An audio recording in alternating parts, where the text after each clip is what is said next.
I had to do a complete overhaul. I had to redo my entire system. It was a total failure. Well, not a total failure, but close enough. I'm Michelle Sera, and this is my channel, Coach Diaries, where I bring you along with me on my journey to grow my email list by 4,000 subscribers in 2025 with no paid ads and no complex strategies. And I'm really striving for this first quarter goal of 1,000 new subscribers. Now, I also talk about a whole lot more around building a coaching business solo. So I hope that you will join me on this journey. Let's jump into the massive system failure.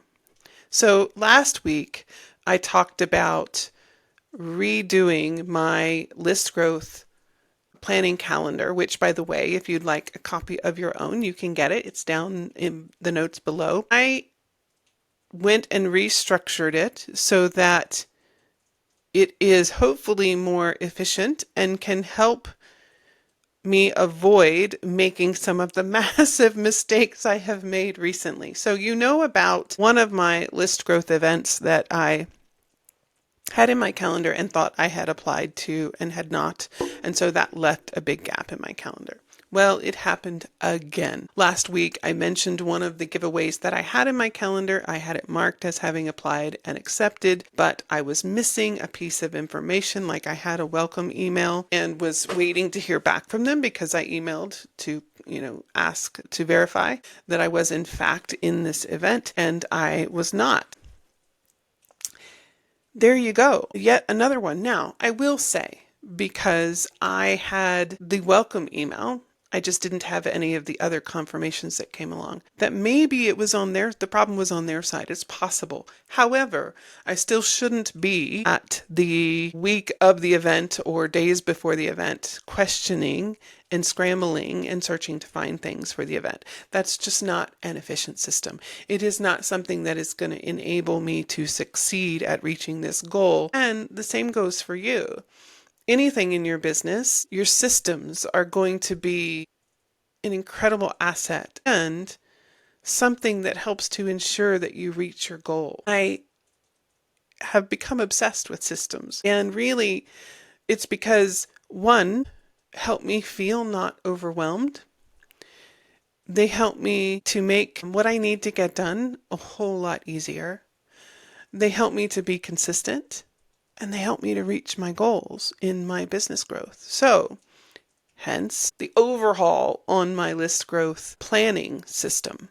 And we'll jump in. I'll go behind the scenes to my calendar and show you everything that I have changed and why. And we'll see as we go forward whether this helps or not. I certainly think that it will. Will it be the last big change? Probably not, because I am on this journey for this year and I am learning as I go, and hopefully you are learning as I go. So there will probably be some more changes, but that's okay, because at some point I will hit that tipping point where the system is super efficient and helping me to excel at my goal. Okay? So I have hopefully improved that system, and hopefully that will help me to avoid any more mistakes like the ones that I have made in the past month, roughly. That also means now, unfortunately, this is what these mistakes, or I should say maybe not a fully functional system, has cost me, which is in February, I now do not have any list growth events. Now, am I still growing my list in other ways? Yes, they're small, and or at least what would contribute to this goal, right? They're not going to be in these, large growth kind of jumps in, say, a week or 3 days, however long the events are. I don't have any of those for February now, but that's okay. Lesson learned. And it looks like I will have quite a few, more than what I normally would have for March, which is, on the one hand, it's like I typically try to avoid having more than 2 or 3 events in a month, but this time it looks like it's going to be necessary, right? I need to make up for February. Now, I also last week set some goals for myself in terms of bringing in newsletter collaborations. So my to-dos were to I did get the first phase done, which was getting my newsletter added to this newsletter directory that I have access to for newsletter collaborations. And then it was going through the directory and finding newsletters that were a potential match for me to collaborate with so that I can introduce myself and maybe create some collaborations where I'm promoting their newsletter and they're promoting mine. So I did go and pull, I think I have a list of, let me take a look here, of about, let's see, where am I at? I think it's about 10. Is that it? No, that's not it. About 10 or so possible newsletters. So now what I need to do, let's see, 2, 4, 6, 8, 10, 12, 13. So 13 newsletters. So now what I need to do is go and look at each one individually closely and see if there's anything there that makes it not a match, right? And then I will reach out to each of them. So I'm going to go and take a look at each newsletter individually and see if they're a good fit, because there's things that you have to think about. It's a newsletter that directly competes with mine is not a good fit, right? They should be complementary to each other. And I want to look at the quality of that, of the newsletters. Is it something that will actually be of value to my people, and vice versa? And then what I need to do is double check on how, through this app, this collaboration app, how it works. I know that once I have identified the potential collaborations, I simply click a button to email them and introduce myself.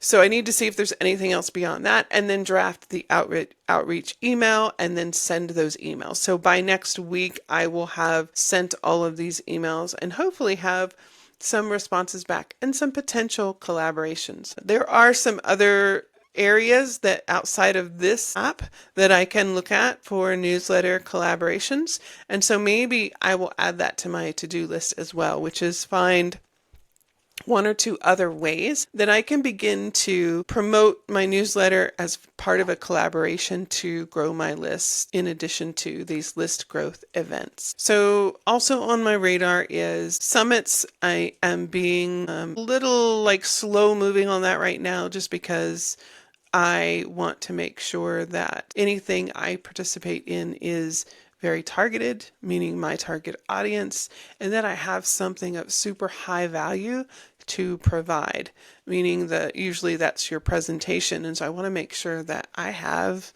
a really solid presentation. And so I need to do some research on what that's going to be and start prepping. Again, just like I did for the list growth events at the end of last year, I created 3 different bundle products that I can rotate through in these list growth events, meaning that's the free product that I'm giving away. These are, in my case, they're all mini courses. I'm getting ready to create a 4th one, which I mentioned last week, which is my Client Clarity in 3 Days email course. It's already created, but I just need to duplicate it and create a version of it that is just for bundle giveaways.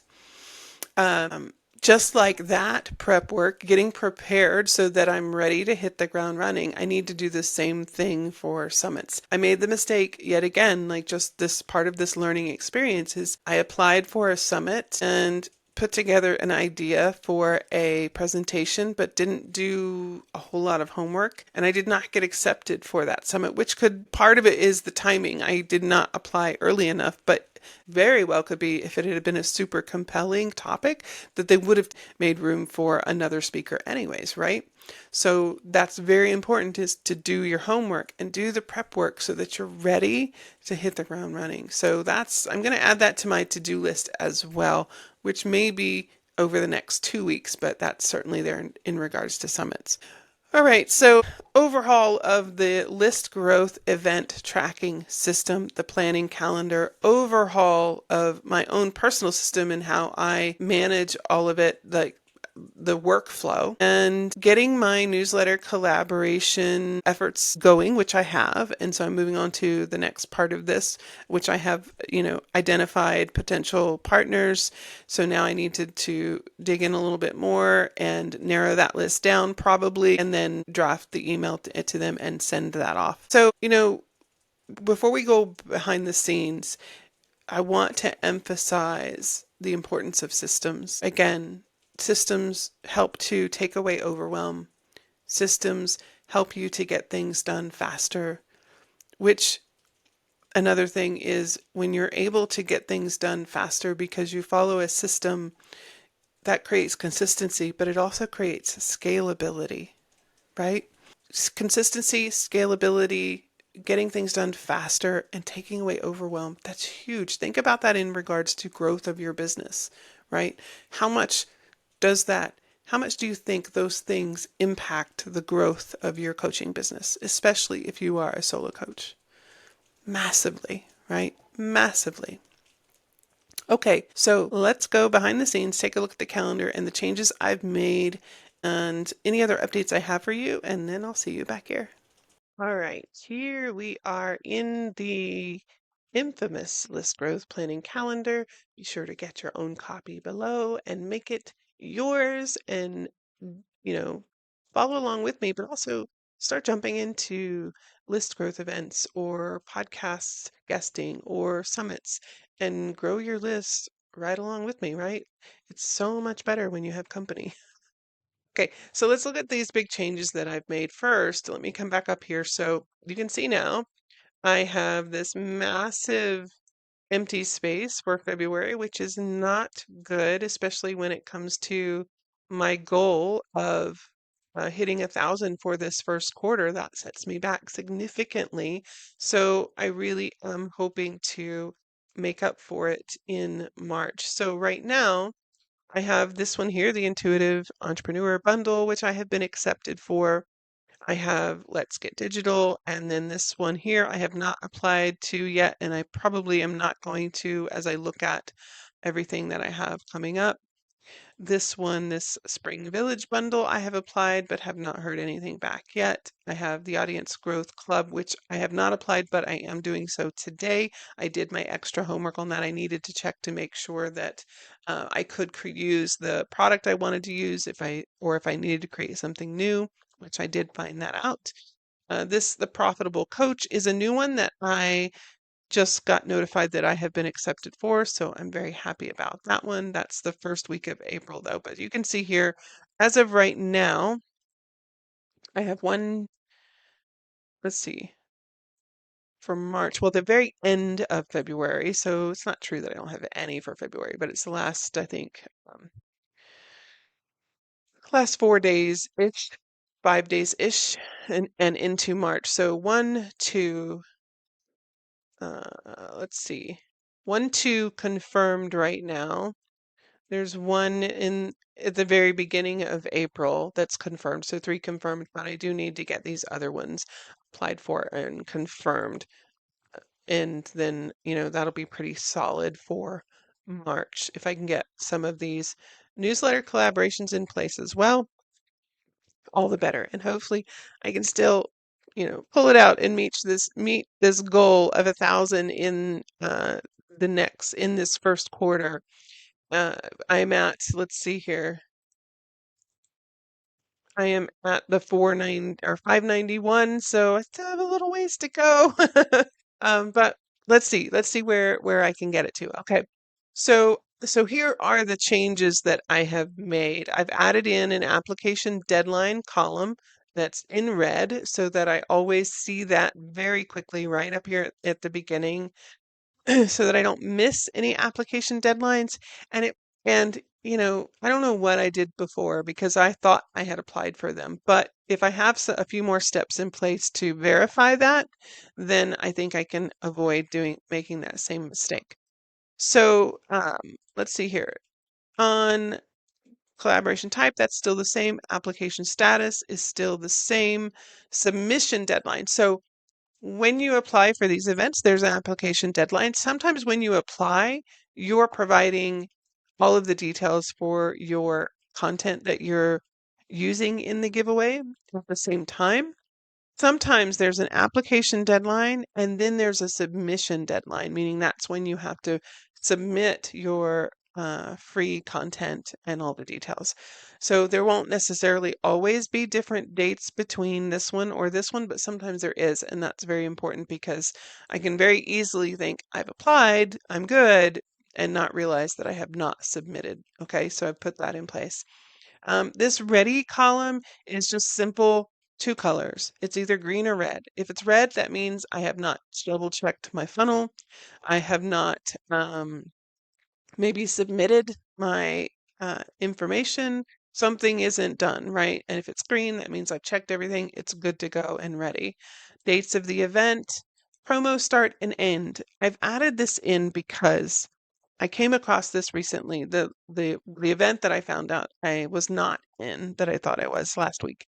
They had something where like the event dates was one thing, one time frame, but the promotion dates were different. And that is odd. I don't think it happens very often, but for the time when it does, I want to make sure that I have promo start and end date next to dates of events because that can be very easy to miss and forget, right? Don't rely on your memory to remember all of these details. So then I have the offer that I'm using in that particular event, the promo types required. So do I need to send a solo email, a mention, a social post, contributor link, and I think these two columns actually I'm probably going to do away with right here because I don't really use them. So what I've done instead, because there's some additional things that I need to be tracking, is I created this results tab. And super simple. I have the event. I don't need to have the dates, I don't think, at this point in time. This is just kind of review results for me. The number of leads I got from that event, whether I had any sales from that event, even though that's not the goal, that's not the main goal, but I still want to track it. Um, Opt-in rate, the host name, because I want to make sure that I know who's running these events and that I create a relationship with them. The product that I use in each one, because again, some of these products, like I've shared with you, I don't have them all listed yet, but impact in a day may not be one that's converting all that well. So I need to be able to track that better. And then any notes that I want to add here. So this will help me in many ways. One, I can very quickly see where I'm at in terms of my goal for the quarter, the 1,000 new subscribers versus the 4,000. I can begin to see a pattern with products to see if which one is just not converting well at all, and then replace it with something new to test. And of course, having all of these hosts names in one place is really helpful. I did also, as I mentioned in last week's video, I did create an email address that is specifically for collaborations. So I'm going to separate that out into a different, yes, it's one more inbox for me to check. But I think in this case, it's really super important for me to keep all of those contacts and all of that information, all of those welcome emails, confirmations, everything in one inbox that doesn't get used for anything else. And that I think will help me as well to stay better organized. Maybe you too. So that is a new sheet added to this tracking, and I think that we'll see how this goes. If big part of it is making sure that as soon as I apply for something, or as soon as I receive acceptance for it, an email saying that I've been accepted into the event, that I come in here and I complete this sheet, whether I've added in submission deadlines, promo dates, the offer that actually should go in right when I apply, and you know immediately bring it over here to the results page and add it in so that I can, because what I have found, like I have a couple of events here, because I wasn't tracking it in this way from the beginning, that I can't remember the name of the events. I was able to go into my funnel and see you know check dates and find where I was actually running them, and how many leads I got from them, but I don't have the names. And so I'm going to be tracking this better going forward as well, which I think is very, very crucial. Okay. So there are those changes that I've made. Let me see here. So I've got, if I have any other new ones, this is a new one. I'm still waiting to hear back on this one. And this one I need to decide whether I'm going to apply for, um, as well as this summit. So I'm going to also be adding in more bundle giveaways this week as I go and check my database and find which ones are a fit for me, and then hopefully newsletter collaborations. I'll keep you posted though. Let's go back. Okay, one more note to you, and I hope that this is helpful. Anytime that we are putting a ton of effort into growing our business, or we're doing something new for that matter, and we get frustrated because we are making mistakes or it's not going as well as we had hoped, it's very easy from a mind management perspective to get frustrated and let all of these thoughts kind of influence your behavior. It's very easy to be hard on yourself over it. And I want you to remember that not all thoughts have to be true. And at any point in time, you can find evidence to support the opposite. If you have a particularly negative thought, like interrupting your productivity or your flow or your energy, your business grows when you grow. Okay, there's a direct reflection there. I think Neville Goddard, I have a quote here that just really stood out to me. I am very familiar with his work, but he said that the world is a mirror forever reflecting what you are doing within yourself. So your business is a great mirror. It's a great mirror. I've often said that it's the greatest personal development journey you'll ever go on. So just remember to be easy on yourself. If you haven't gotten something off the ground yet, or if you haven't started growing your list yet, or if you haven't gotten that product launched yet, or that program figured out yet, be easy on yourself, right? Not every thought that enters your head around that has to be true, or is true for that matter. And put systems in place to help you succeed, to help you be consistent, to take away the overwhelm, and to, as you refine those systems, to help your business to become more and more scalable. I hope that this has been helpful for you, and watching me make all the mistakes, it is a journey, it's a process, and I can't wait to see what unfolds. That wraps it up for this week. Thank you so much for joining me here. It means so much to me to know that there is someone out there in the world listening and watching, and I truly hope someone is learning from everything that I am sharing with you here today. If there's anything that you would like me to talk more about, please let me know in the comments below. Be sure to hit like and subscribe. You know the deal when it comes to that. It helps me to grow this channel, but it also just helps me to reach more people, which is what we're doing this for, right? So I appreciate you so much, and I will see you next week.